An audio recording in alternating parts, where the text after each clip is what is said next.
اعوذ باللہ من الشیطان الرجیم بسم اللہ الرحمن الرحیم ذالک بأنہم استحبوا الحیاة الدنیا علی الآخرۃ وَأَنَّ اللَّهَ لَا يَهْدِي الْقَوْمَ الْكَافِرِينَ أُولَئِكَ الَّذِينَ طَبَعَ اللَّهُ عَلَى قُلُوبِهِمْ وَسَمْعِهِمْ وَأَبْصَارِهِمْ وَأُولَئِكَ هُمُ الْغَافِلُونَ صدق اللہ العظیم۔ حمد و ثناء رب کریم اور درود و سلام بر سید خیر الانام کے بعد سورۃ النحل کی آیت نمبر 107 اور 108 تلاوت کی گئی ہیں، جو 14ویں پارے کے 20ویں رکوع میں ہے۔ اس سے پہلی آیت کریمہ میں بتایا گیا کہ جو ایمان لانے کے بعد پھر کفر کرتا ہے، کفریہ اعمال کلام کرتا ہے، سوائے اس کے جو مجبور کر دیا گیا ہو، سخت مجبوری کی حالت میں کفریہ کلمات کہتا ہے، اس حال میں کہ اس کا دل مطمئن ہے ایمان پر، دل سے پکا مومن ہے، لیکن جان بچانے کے لیے کفریہ بات کہہ دیتا ہے۔ اس کے علاوہ اگر کوئی ایمان لانے کے بعد کفر کرتا ہے، ان پر اللہ تعالیٰ کا غضب ہے، ناراضگی ہے اور بڑا عذاب ہے۔ یہ اس لیے ذالک بأنہم مستحبوا الحیات الدنیا علی الآخرہ، انہوں نے دنیا کی زندگی کو، دنیا کی عیش و آرام کو آخرت پر ترجیح دی، آخرت کی پرواہ نہیں کی۔ جو نبی کریم صلی اللہ علیہ وسلم نے ان کو بتایا آخرت جو ہے وہ زیادہ اہم ہے، اس پر توجہ دی جائے، انہوں نے اس پر توجہ دینے کی بجائے دنیا پر ہی توجہ دی،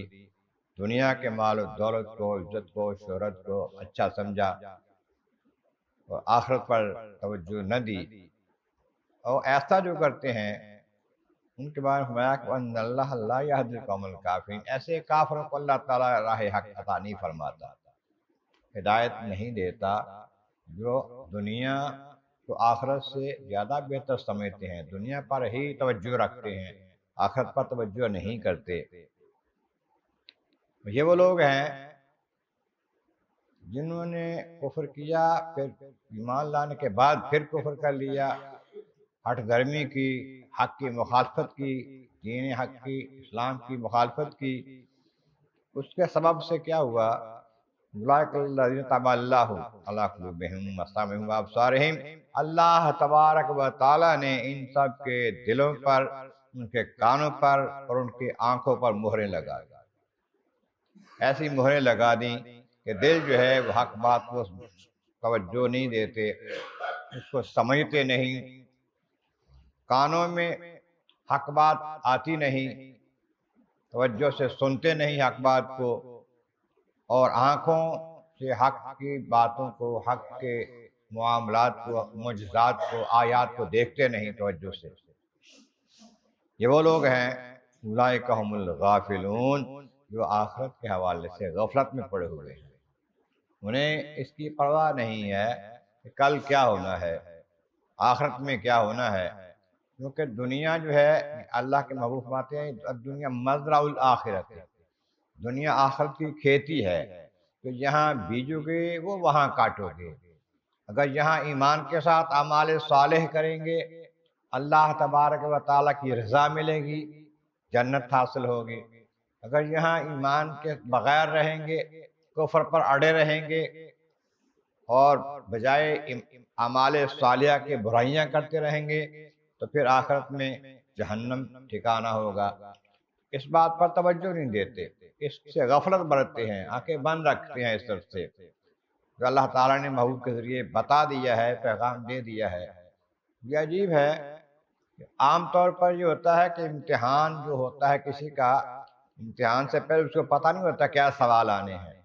لیکن یہاں تو اللہ تعالیٰ نے اپنے محبوب کے ذریعے قرآن کریم کے سارے سوال بتا دیے ہیں۔ یہ اعمال کر لو اچھے رہو گے،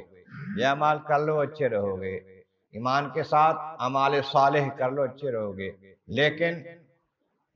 پھر بھی اگر توجہ نہ دی جائے، امتحان کی تیاری نہ کی جائے، یہ بدقسمتی ہے اور یہ بالکل غفلت ہی ہے۔ اللہ تبارک و تعالیٰ کی بارگاہ عالم عزت مولا کریم محبوب کریم کا صدقہ قرآن کریم کا فہم اور اعمال صالح نصیب فرما۔ وآخر دعوانا الحمد للہ رب العالمین۔